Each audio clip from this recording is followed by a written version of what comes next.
Olá mais uma vez, sejam bem-vindos ao nosso canal da Escola Bíblica Fiel Palavra. Nós estamos estudando uma série chamada A Igreja do Novo Testamento. Nós fizemos uma aula introdutória. Se você não pegou essa aula da introdução, você pode procurar nos vídeos e você vai ver lá um vídeo que fala sobre a introdução desta nossa série. Nosso intuito, a nossa busca aqui é aprender mais sobre o que o Novo Testamento fala sobre a igreja. E na aula da introdução nós explicamos por que buscar no Novo Testamento. Lá nós explicamos por que o Novo Testamento. Claro que nós temos a Bíblia toda, a Bíblia completa, Antigo e Novo Testamento, mas lá explicamos por que o Novo Testamento é que nos rege como igreja, como discípulos de Cristo, como cristãos. A igreja que nos rege, que nos direciona. Lá está as doutrinas que nós devemos seguir. Falamos sobre o plano de Deus de ter uma igreja, não é? E a atitude dos homens de se desviarem deste plano. E o nosso desafio, então, é voltar ao plano original de Deus. Isso é possível? É possível nós, hoje, século 21, sermos uma igreja do Novo Testamento, de acordo com o Novo Testamento, sermos uma igreja do Senhor Jesus Cristo? É possível? Sim, é possível, porque nós temos o Novo Testamento em nossas mãos, e quando nós olhamos para o Novo Testamento e aplicamos os seus ensinamentos na nossa vida, no que se refere à igreja, doutrinas, etc., nós vamos reproduzir isso hoje. Então, seremos uma igreja do Novo Testamento.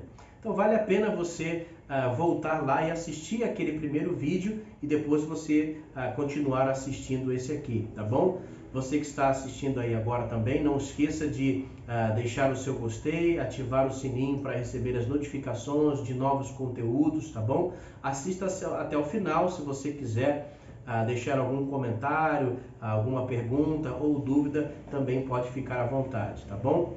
Então hoje nós vamos continuar falando um pouco sobre a importância do Novo Testamento e como que o Senhor Jesus Cristo ele foi estabelecendo a sua igreja.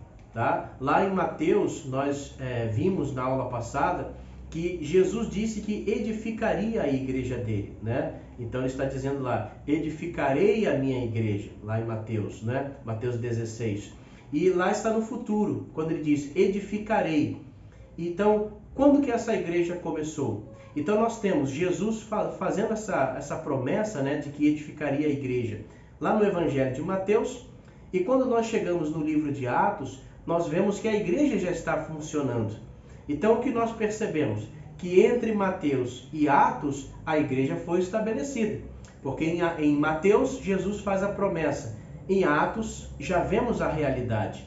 Então, quando que essa igreja foi estabelecida? Esse ponto é interessante para nós. Nós vamos falar um pouco aqui hoje, né, sobre isso. Mas o desafio de procurar restaurar essa igreja, também nós vamos dar um ponto no final desse vídeo, fazer um adendo a mais sobre essa questão importante da busca por uma restauração, um retorno à igreja do Senhor Jesus. Então, acompanhe esse vídeo até o final.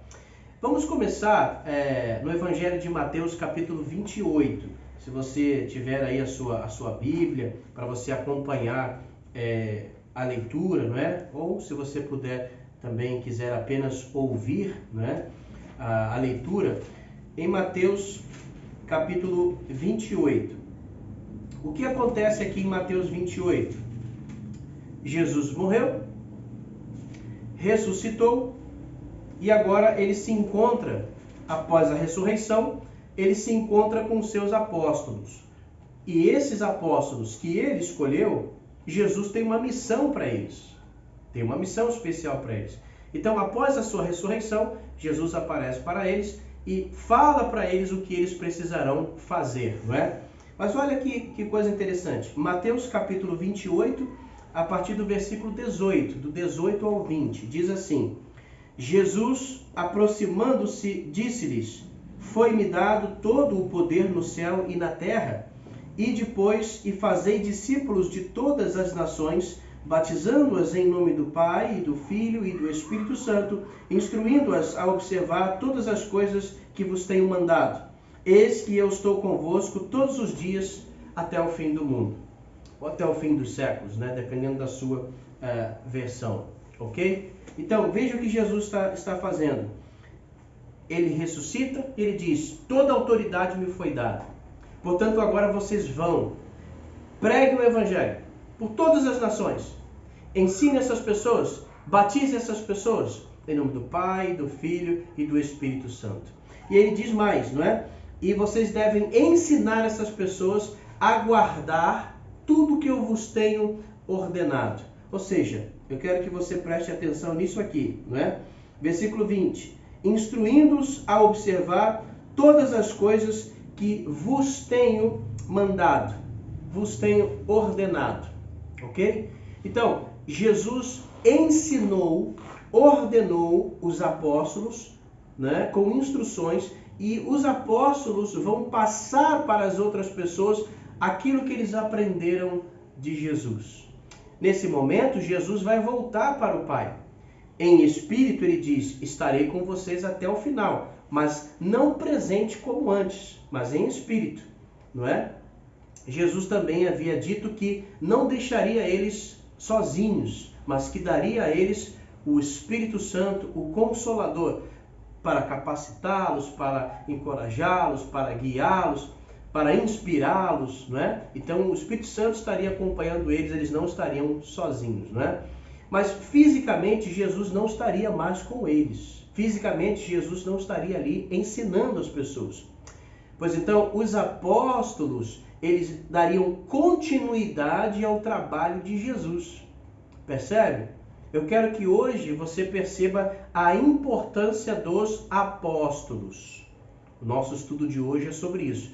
A importância dos apóstolos e da sua doutrina. Isso é importante quando nós pensamos em igreja, quando nós pensamos na igreja do Novo Testamento, devemos compreender um pouco a importância e o lugar que os apóstolos tiveram no plano de Deus. Tá? Então, Jesus está falando para esses apóstolos irem e executar esse trabalho. Então, preste atenção no que eu vou colocar aqui no quadro para você entender. Veja bem, você tem aqui em cima Deus. Deixa eu pegar aqui um giz melhor. Você tem aqui em cima Deus. Deus enviou seu Filho Jesus. Ok? Jesus escolheu 12 homens para estarem com ele, aprenderem e depois ele os enviou. Esses são os apóstolos.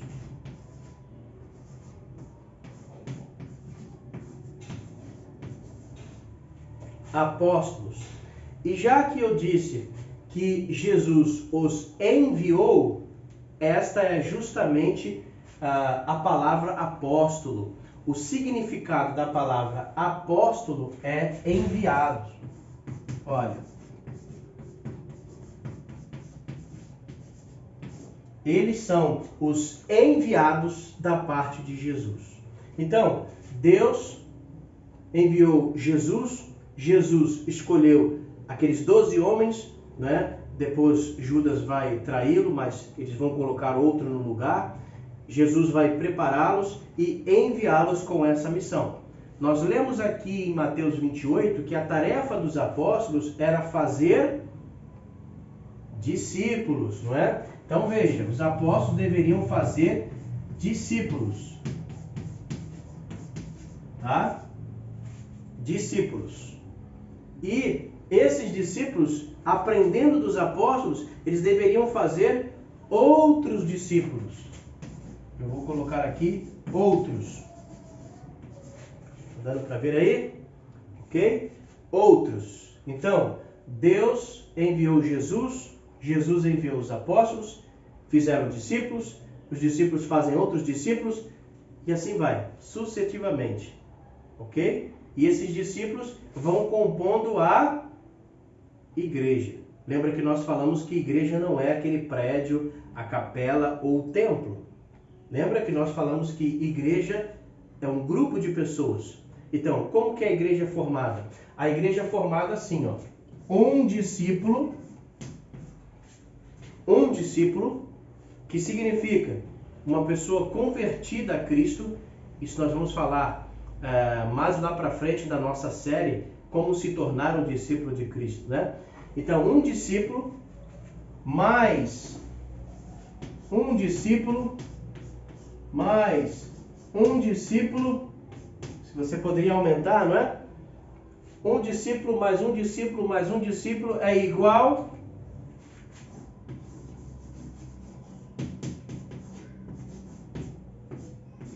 a uma igreja.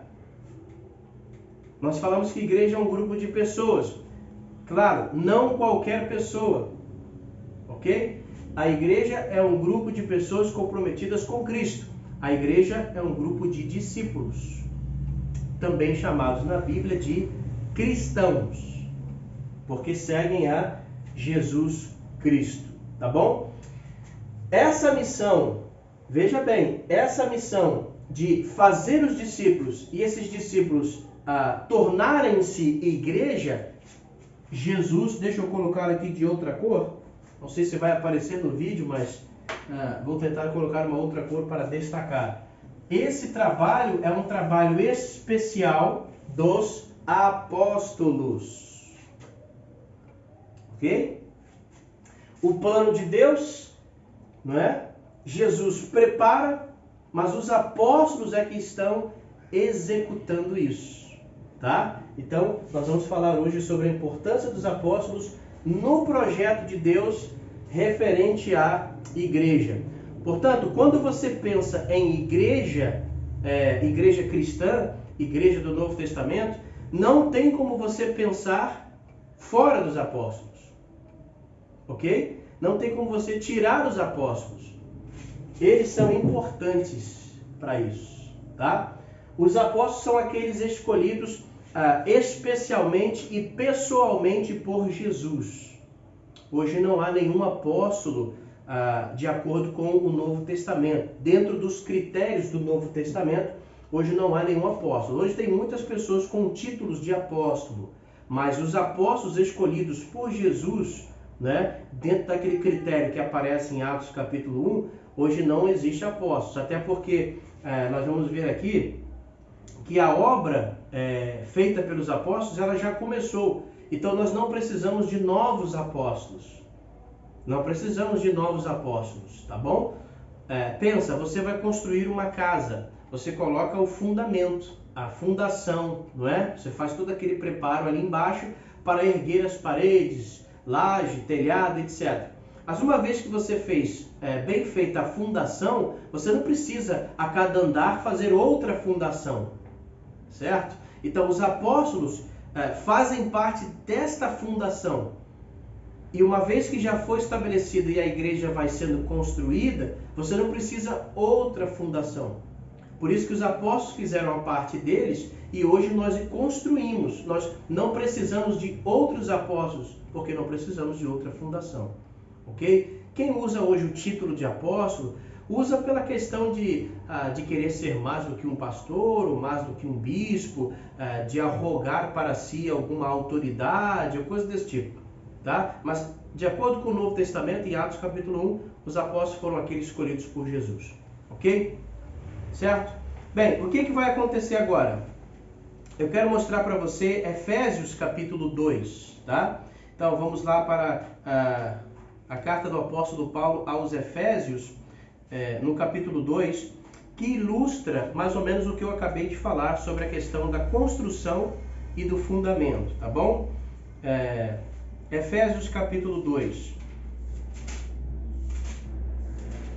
Vamos ler do versículo 19 ao 20, tá? Versículo 19 e 20.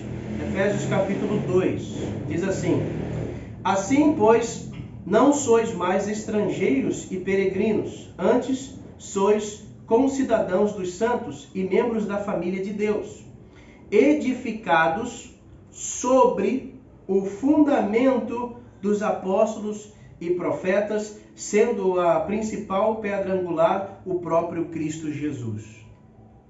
Ok? Vocês são edificados sobre o fundamento dos apóstolos e profetas. parte principal é Jesus Cristo, mas os apóstolos estão lá como fundamento.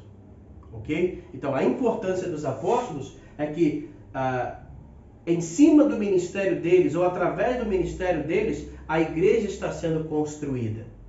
E nós tomamos parte nesta construção. Ok? Então, a importância da igreja. A igreja, ela é edificada sobre os apóstolos, tendo Jesus como a parte principal. E dentro deste plano, aqueles que querem ser igreja, que querem fazer parte da igreja, querem ser discípulos de Cristo, cristãos, precisam entender que a igreja bíblica, a igreja do Novo Testamento, ela está sobre o fundamento dos apóstolos. Qual é a importância e a relevância dos apóstolos em tudo isso, então? Vamos voltar um pouco e chegar a Atos, capítulo 2. O livro de Atos, capítulo 2, ok? Justamente o livro de Atos se chama Atos dos Apóstolos, ok? Por quê? Porque são os feitos, as realizações dos apóstolos. Essa missão que Jesus deu para eles e os enviou, eles vão colocar isso em prática. E o livro que narra, que conta essa história de como eles fizeram isso, é o livro de Atos. Por isso é chamado de Atos dos Apóstolos. Ou seja, aquilo que os apóstolos realizaram. A obra de Jesus que eles continuaram. Ok? Então, no capítulo 2, a igreja está começando. No dia de Pentecoste, a igreja ela começou. Tá? E aí você tem o grande discurso ou a grande pregação do apóstolo Pedro. E quando você chega lá no versículo 37, os homens, as pessoas que ouviram aquela mensagem ficaram impactados, né? E perguntaram o que deveriam fazer. Pedro disse que eles deveriam assumir um compromisso com Cristo através do batismo, e eles foram batizados, e mais ou menos 3.000 pessoas se renderam a Cristo naquele dia. Então agora você tem um grupo, de um dia para o outro, você tem um grupo agora de 3.000 pessoas, ok? E essas 3.000 pessoas vão seguir o quê? No que elas acreditam? Como vai ser o seu culto? Não é? Quais são as suas doutrinas? Aí é que está o ponto. A igreja está começando, ok? Ela está começando, e aqui você já tem uma explicação qual era a base da igreja, qual era a sua doutrina, como as coisas funcionavam, tá bom? Olha lá comigo, do versículo 40 ao 42. Atos, capítulo 2, do versículo 40 ao 42. Com muitas outras palavras, dava testemunho e exortava-os, dizendo: salvai-vos desta geração perversa. Os que receberam a sua palavra foram batizados, e foram admitidos naquele dia quase 3.000 pessoas, e perseveravam na doutrina dos apóstolos, na comunhão, no partir do pão e nas orações. Percebeu? Então, aquelas 3.000 pessoas, 3.000 almas que se renderam a Cristo, elas perseveravam, elas praticavam, elas estavam firmadas na doutrina dos apóstolos. Veja, mas não deveria o cristão estar firmado na doutrina de Cristo? Não é? A igreja não deve seguir a doutrina de Cristo?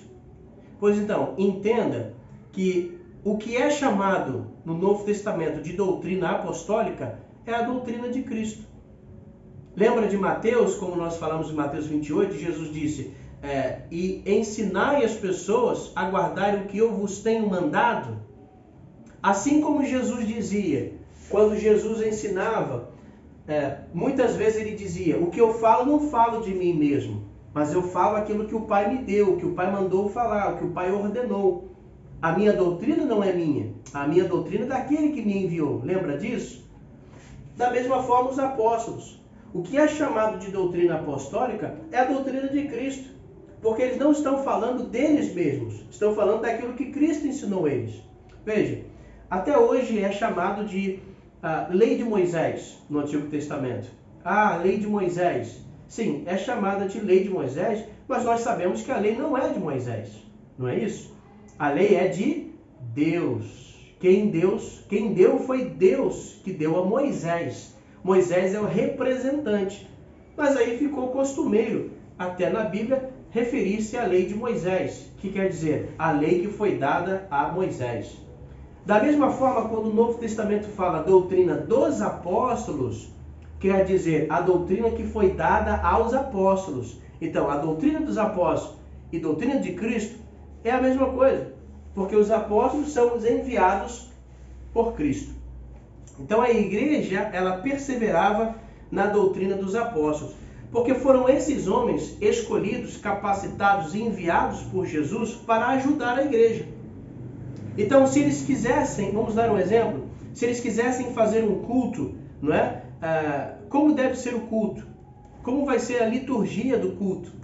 Eles iam perguntar aos apóstolos. Os apóstolos, inspirados pelo Espírito Santo, capacitados por Jesus, diria a eles se tal coisa procede ou não, se é aceita por Deus ou não.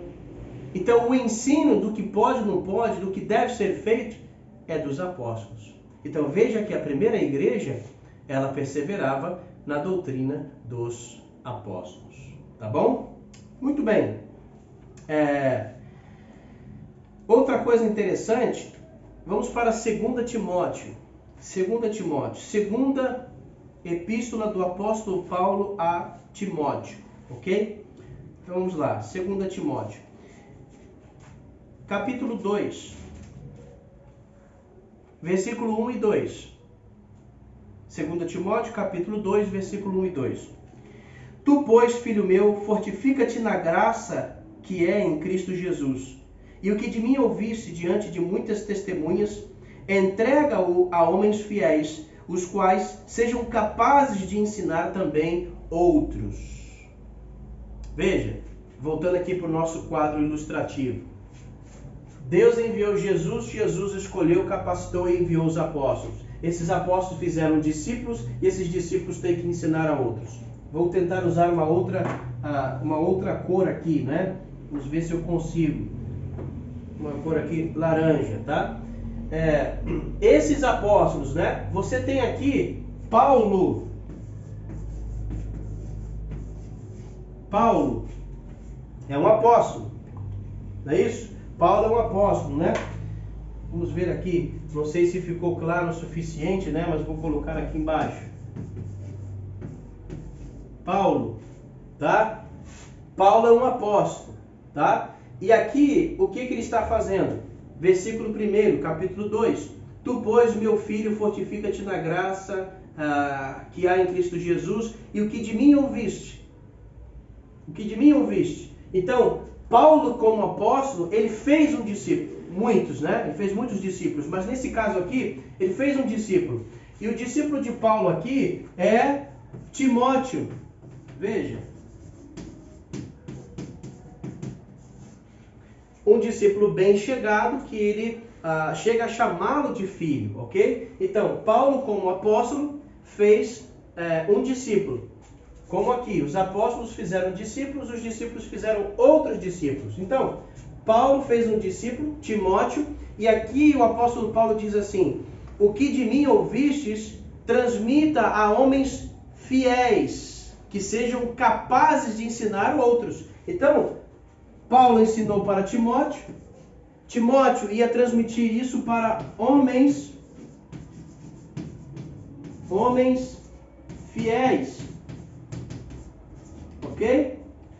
Que seriam capazes de ensinar outros.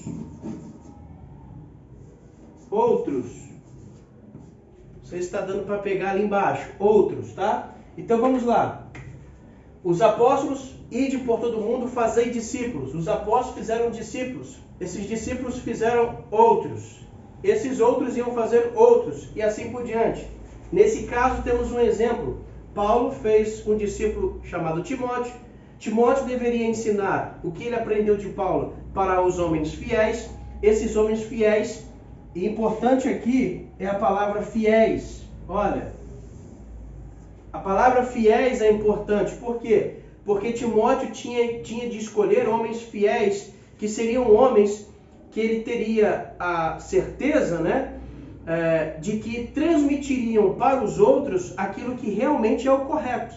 Porque se eles escolhessem homens que não eram fiéis, esses homens poderiam mudar essa mensagem. E aí teria um problema. Então teriam que ser homens fiéis, que guardariam realmente a palavra, não só fiéis, o texto diz, capazes para ensinar a outros e assim por diante. Tá? É claro que depois, naquele primeira aula, no primeiro vídeo, nós falamos que o Novo Testamento ele foi escrito dentro do período apostólico, enquanto os apóstolos estavam vivos. Então, depois da morte dos apóstolos, o Novo Testamento estava pronto. Daí, nós temos como comprovar se uma pessoa que está ensinando algo realmente está de acordo com a doutrina apostólica que está no Novo Testamento. Ok? Então, isso aqui é importante. A doutrina apostólica está vindo aqui de Paulo. É um apóstolo. Ele tem a autoridade apostólica. Tá? Tem a inspiração divina. Então, ele está ensinando a igreja. É tão importante isso, porque se voltarmos um pouquinho em 1 Timóteo, estamos em 2 Timóteo, mas volta comigo em 1 Timóteo, no capítulo 3, você tem nessa primeira carta de Paulo a Timóteo, várias instruções para os cristãos, para a igreja. Vale a pena você lê-la toda, tá? Mas aqui é interessante que as instruções que Paulo está transmitindo para Timóteo têm uma finalidade. Isso é importante para nós. Escute bem. 1 Timóteo capítulo 3, versículo 14 e 15. Essas coisas te escrevo, ainda que espero em breve ir ter convosco. Mas, se eu tardar, para que saibas como se deve proceder na casa de Deus, a qual é a igreja do Deus vivo, coluna e apoio, ou dependendo da sua versão, baluarte da verdade. Veja, as coisas que eu te escrevo é para que você saiba e ensine as pessoas como elas devem proceder, comportar-se, viver, ser igreja, igreja de Deus, que é o sustentáculo da verdade. Então, as instruções que Paulo passa para Timóteo é como ser igreja. Então, nós não estamos hoje, cada um livre para pensar o que quer sobre a igreja. Não, senhor. Eu não posso começar uma igreja, né, e pensar assim, bem, qual vai ser a doutrina, como vamos fazer o culto, no que vamos acreditar. Bem, vamos procurar algo que seja agradável aos nossos olhos, algo que as pessoas gostem, e vamos fazer isso. Não é? Muitos fazem isso. Querem fazer isso? Podem fazer. O que não podem é dizer que são uma igreja de Jesus. Não podem. Não podem dizer que são uma igreja apostólica. Não podem dizer que são uma igreja cristã. Não podem dizer que são uma igreja do Novo Testamento. Não podem. Tá? Porque para ser uma igreja de Jesus, uma igreja cristã, uma igreja bíblica, uma igreja do Novo Testamento, tem de estar de acordo com o Novo Testamento.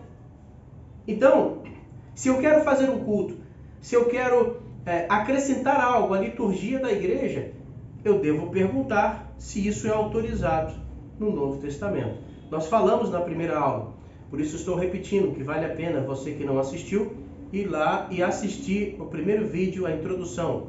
E eu falei sobre a receita do bolo. Se você não segue uma receita, não respeita o modo de preparo, você não pode dizer que aquilo que você fez é o mesmo que está na receita. Não, porque você adulterou, mudou, acrescentou ou tirou ingredientes e a forma de preparo você fez diferente. Então você tem outra coisa, não que está na receita. Nós temos um Novo Testamento dizendo para nós como ser igreja.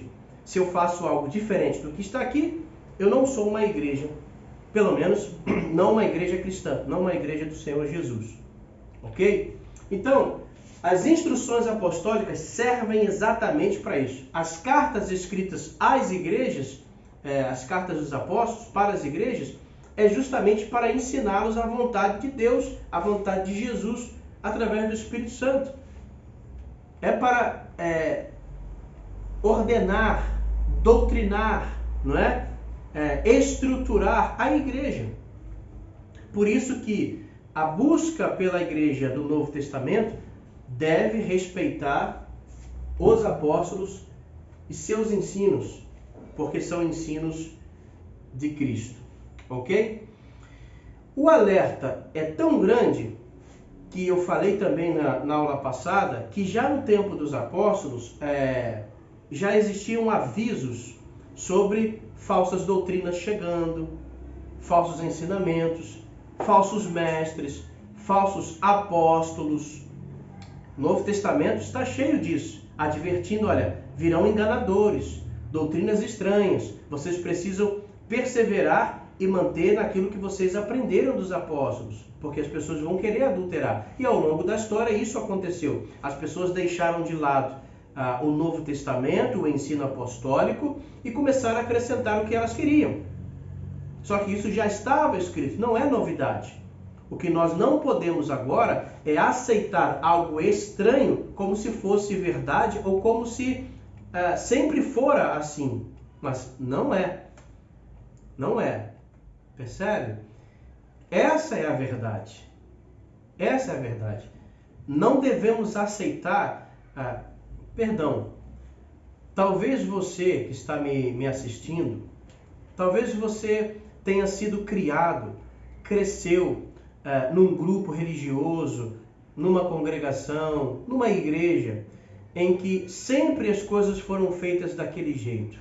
E talvez você nunca tenha estudado o Novo Testamento ou nunca tenha se perguntado se as coisas são assim mesmo. Porque é tão comum, né? O que está à sua volta sempre foi feito daquela forma.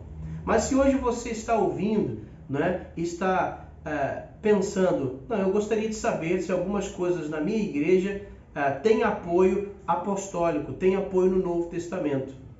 Talvez você vá se surpreender que muitas coisas que são feitas na sua igreja, que talvez muitas coisas que você pratica, né, como igreja, não tem apoio no Novo Testamento. Interessante. E seria válido fazer essa análise, fazer essa pesquisa. Ou talvez você já tenha suspeitas, né? E vem aí ao longo do tempo suspeitando, questionando, como se alguma coisa estivesse fora do padrão. E talvez agora você, ouvindo isso, tenha percebido, eu acho que está fora do padrão porque eu não consigo encontrar respaldo no Novo Testamento para determinadas práticas. Eu acho cansativo e muitas vezes, não vou dizer todas, tá bom? Procure me entender, não vou dizer todas, mas muitas vezes é cansativo e desnecessário certos debates que se fazem, né? Certos debates bíblicos, você coloca pastores, você coloca teólogos, estudantes da Bíblia, e você vai debater algumas questões. Alguns debates que eu já assisti, eu fico vendo desnecessário, cansativo, ficar discutindo, mas será que isso pode? Não pode? Agora inventaram de trazer isso para a igreja, aí aquele grupo de pastores vai debater, vai conversar se é válido, se não é válido, né? O que você acha, se ajuda no evangelho, se não ajuda. Irmão, nós precisamos de consultores bíblicos, não debatedores. Você não pode e nem deve debater uma questão que já está determinada. Percebe? Uma questão que já está determinada. Nós vamos ter uma aula lá na frente sobre liderança, liderança na igreja, tá? Mas também temos um vídeo que já gravamos sobre perguntas e respostas e alguns alunos perguntaram sobre liderança. Vale a pena você assistir esse vídeo lá sobre liderança. Mas eu só vou dar um exemplo aqui de algo que nós também veremos lá na frente. Não vale a pena, né? E nem é necessário você sentar um grupo de pastores e debater sobre o pastorado feminino. Vou dar um exemplo para você. Vão sentar um grupo de pastores e vão ficar debatendo se é válido, se não é válido, se colabora, se atrapalha, se a mulher tem capacidade ou não tem capacidade. Meus irmãos, não precisa debater algo que já está estabelecido. O que eu devo fazer? Se eu quero ser uma igreja do Novo Testamento, uma igreja apostólica? Simples. Eu vou perguntar aos apóstolos a opinião deles, o que eles ensinaram a respeito dessa questão. Quando eu digo opinião, não estou dizendo do lado humano deles, tá? Estou dizendo o que eles falam. Não é opinião, é inspirado, tá? Mas eu digo o ponto de vista inspirado deles. O que eles, como responsáveis, inspirados por Deus, apostólicos, o que eles ensinam sobre essa questão, por exemplo, do pastorado feminino, tá? Então, eu vou verificar isso. Onde que eu encontro? No Novo Testamento. Eu vou vasculhar o Novo Testamento e vou ver se alguém tocou nesse assunto. E se tocou, qual foi o ensinamento? Você vai chegar até Paulo. Ok? E você vai ver que Paulo não aprova tal coisa. Então, para que sentar e ficar discutindo uma coisa que já foi determinada pelos apóstolos? Isso é fundamento da igreja. Inalterável. Quer fazer? Faça. Mas não leve o nome de igreja cristã, igreja de Jesus, igreja do Novo Testamento. É qualquer outra coisa. Uma igreja realmente de discípulos de Jesus não é. Simples. Ok? Então, isso que eu estou falando. A importância. Não vale a pena ficar debatendo coisas que já estão estabelecidas. Se já está escrito no Novo Testamento que deve ser feito, então deve ser feito. Se lá está escrito que não pode fazer, não pode fazer. Não adianta subterfúgios, etc., que os tempos mudaram. Isso é dizer que Deus não sabia que o tempo ia mudar. Que ele fez algo engessado para um determinado tempo e período da história. E que ele não sabia que as coisas mudariam. É claro que ele sabia. E o alerta é para não nos amoldarmos, Romanos 12, ao padrão do mundo. Então, quem diz que algumas coisas têm que mudar e se adequar porque o mundo mudou, esquece de Romanos 12. Esquece. Ok? O mundo vai continuar mudando, mas nós não devemos nos amoldar ao mundo. Então, o alerta é tão grande que olha o que o apóstolo João diz. 2 João, lá para o finalzinho da Bíblia, antes de Apocalipse. 2 João, tá? Ele não tem capítulos, são 13 versículos. Então, o versículo 9 a 11. 2 João, lá no final da Bíblia, tá? Segunda carta de João, ou epístola de João. Versículo 9 a 11. Diz assim: todo aquele que vai além da doutrina, do ensino de Cristo, e não permanece nele, não tem a Deus. O que permanece nesse ensino tem tanto o Pai como o Filho. Se alguém vem ter convosco e não traz este ensino de Cristo, não o recebais em casa, nem o saudeis, porque aquele que o saúda participa de suas obras más. Percebe? Aquele que vai além da doutrina de Cristo está fora até de Deus. Nós não podemos ir além do que Cristo ensinou. E o que Cristo ensinou, ele transferiu para esses apóstolos. Ele escolheu, preparou, capacitou, inspirou e enviou. Por isso que a igreja lá em Atos diz que perseverava na doutrina dos apóstolos, que é a doutrina de Cristo. Eu não posso ir além. Eu não posso diminuí-la e nem acrescentá-la. E aqui diz, eu não posso ter nenhum tipo de comunhão espiritual com quem tem uma doutrina diferente da doutrina apostólica. Ok? A ideia de ecumenismo vem daí. Não importa a sua doutrina, não importa a sua base de fé, importa que todos nós, pelo amor, somos unidos porque acreditamos em Deus, em Jesus. Mas não é o que a Bíblia diz. Querem que seja feito assim, mas não é o que a Bíblia diz. Ok? E nós estamos aqui falando do conteúdo bíblico. Conteúdo bíblico. A igreja apostólica, a igreja do Novo Testamento. Ok? Bem, concluímos essa etapa aqui falando sobre a importância da autoridade apostólica. E muitas pessoas desconhecem isso. Tá? Desconhecem que a prática da igreja ela se encontra no Novo Testamento. Lá está a base. E os apóstolos são os responsáveis por isso. Então, qualquer doutrina nós devemos consultá-la com os apóstolos, com os escritos apostólicos, ok? Se temos o apoio apostólico para isso, ótimo, façamos. Se não, não podemos fazer, correndo risco de ser um corpo estranho. Correndo o risco de ser um corpo estranho, de ser algo fora de Cristo e do plano de Deus, ok?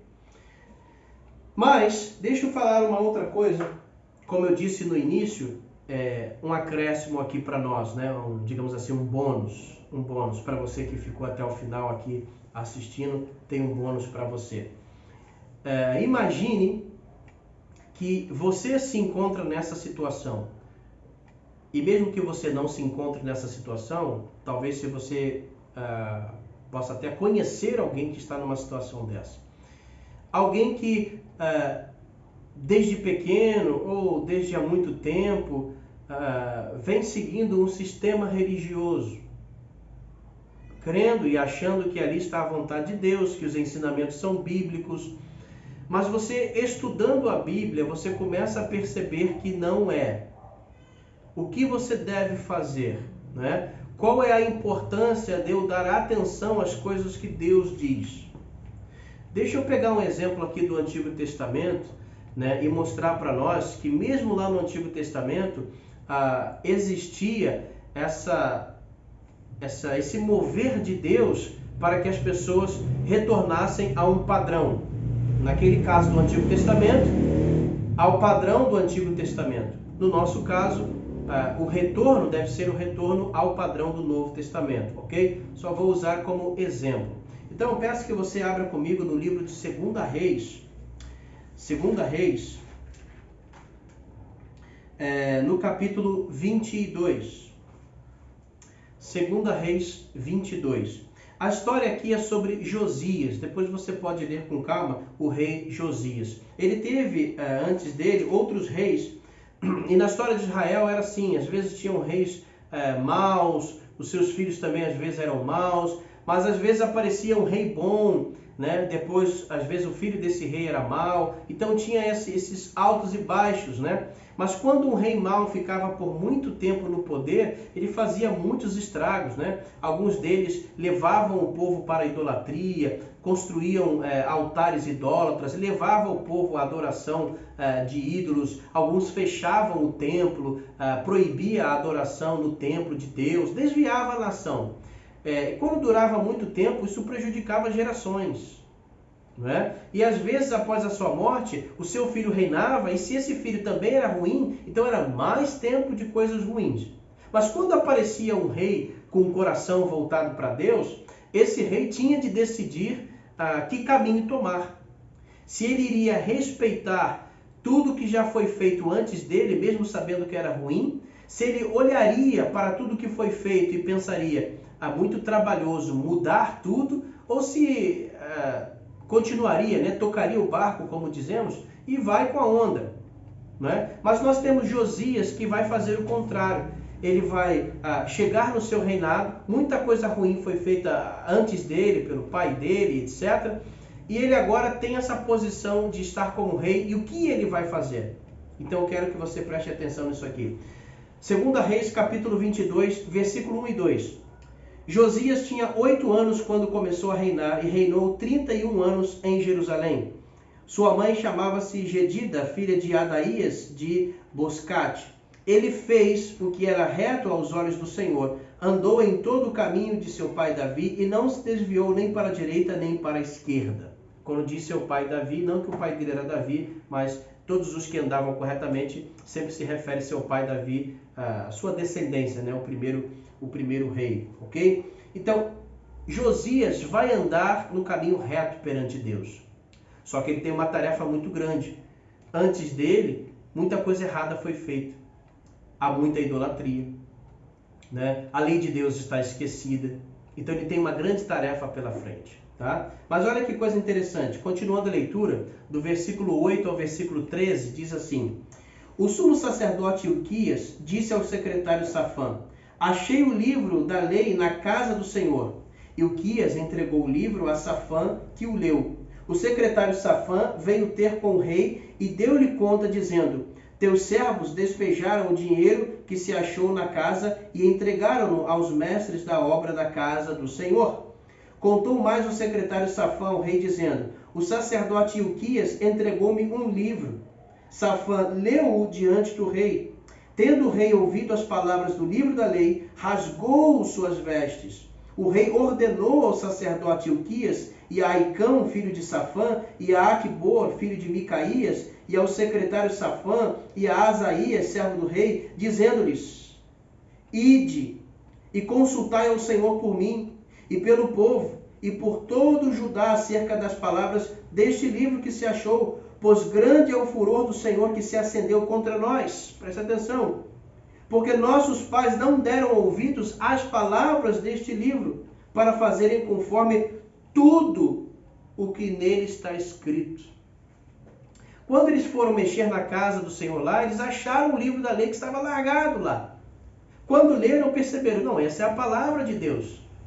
E foi levado para o rei. Quando leram perante o rei disse: essas são as palavras de Deus. Quanto tempo nossos antepassados, nossos pais, largaram a palavra do Senhor e não eram mais dirigidos por aquilo que a palavra do Senhor dizia, mas fizeram as coisas segundo seu coração, fizeram coisas erradas. E o furor de Deus se acendeu, e Deus está irado conosco, porque estamos longe do seu caminho. Agora, os nossos antepassados não perseveraram em cumprir tudo que está escrito neste livro. Mas nós temos esse desafio agora. E Josias vai aceitar esse desafio, né? E ele vai começar a fazer algumas mudanças, né? Por exemplo, no capítulo 23, né? Você pode ler depois o capítulo 21, 22, 23. Você pode lê-los depois em casa, ok? Mas aqui no capítulo 23, eu vou ler do versículo 1 ao 7, diz assim: então o rei mandou, e se ajuntaram a ele todos os anciãos de Judá e de Jerusalém. O rei subiu à casa do Senhor, e com ele todos os homens de Judá e todos os habitantes de Jerusalém, e os sacerdotes, e os profetas, e todo o povo, tanto pequenos como grandes, e leu aos ouvidos de todos as palavras do livro da aliança, que fora achado na casa do Senhor.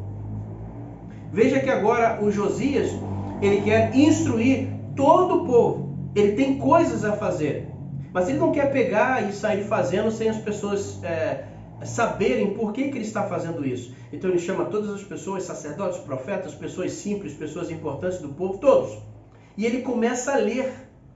Olha, nós estamos errados. Até aqui nós temos caminhado fora da palavra, por desconhecimento, porque a palavra foi deixada. E se alguns têm achado que algumas práticas são normais, por já estarem fazendo muito tempo, saibam que não é normal. Agora nós achamos o livro da lei, e nós vamos comparar, e nós vamos começar a fazer o que está no livro da lei, ok? Continuando, versículo 3. O rei pôs-se em pé junto à coluna e fez aliança com o Senhor para andar atrás dele e guardar os seus mandamentos, os seus testemunhos, os seus estatutos e de todo o seu coração, de toda a sua alma, para confirmar as palavras desta aliança que estavam escritas neste livro. E todo o povo esteve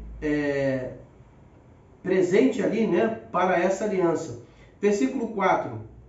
O rei ordenou ao sumo sacerdote Ilquias e aos sacerdotes da segunda ordem e aos guardas da porta que tirassem do templo do Senhor todos os vasos que tinham sido feitos para Baal e para Azerá e para todo o exército do céu, queimou-os fora de Jerusalém, nos campos de Cedron, e levou a cinza deles para Betel. Aboliu também os sacerdotes idólatras. Tinha sacerdotes idólatras, eles aboliram, mandaram embora esses sacerdotes idólatras, ok? Que foram constituídos pelos reis de Judá, para queimarem incenso nos altos, nas cidades de Judá, nos lugares em torno de Jerusalém, como também os que queimavam incenso a Baal, ao sol, à lua, aos planetas e a todo o exército do céu. Os reis que vieram antes de Josias constituíram esses sacerdotes falsos para fazer sacrifícios a ídolos. Mas eles foram constituídos por aquele rei antigo. Agora Josias disse: não, está errado. Nós vamos seguir o que está na palavra de Deus e vocês estão fora. Não queremos esse tipo de idolatria, não queremos esse tipo de religião, não queremos esse tipo de culto. Continuando, versículo 6. Tirou da casa do Senhor a Azerá, que levou para fora de Jerusalém a torrente de Cedron, junto da qual queimou e a reduziu a pó, que lançou sobre as sepulturas do vulgacho. E aí você pode continuar lendo, que ele vai continuar fazendo essa limpeza na casa e vai mudando todas as coisas. Lá no versículo 12, por exemplo, o rei derrubou os altares que estavam sobre o teto da câmara alta de Acais, né, os quais os reis de Judá haviam feito, e os altares que Manassés tinha feito nos 2 atos da casa do Senhor, e correndo dali lançou o pó deles na torrente de Cedron. O rei também profanou altos que estavam defronte de Jerusalém, à direita do monte da corrupção, que Salomão, rei de Israel, tinha edificado para Astarote, abominação dos sidônios e etc. E ele vai seguir em frente, você pode ler depois, para não ficar muito estendido o nosso tempo aqui. Acho que você já captou a ideia. Josias chegou num período em que antes dele muita coisa errada tinha sido feita. Ele tinha um coração voltado para Deus, mas talvez ele não sabia como fazer ou qual o caminho certo a tomar. Quando foi achado o livro da lei, ele disse, é isso. Aqui está a resposta. Esse é o caminho a seguir. E disse para todo o povo e para seus assistentes, nós vamos seguir o que está agora na lei do Senhor. Ele destrói, ele tira tudo que não convém com a lei e quer trazer de volta tudo que faz parte da lei. Ok? Quando nós aplicamos esse princípio ao Novo Testamento, a mesma coisa. Você pode estar me assistindo exatamente agora. Eu não lhe conheço, mas você pode estar vivendo dentro desse contexto.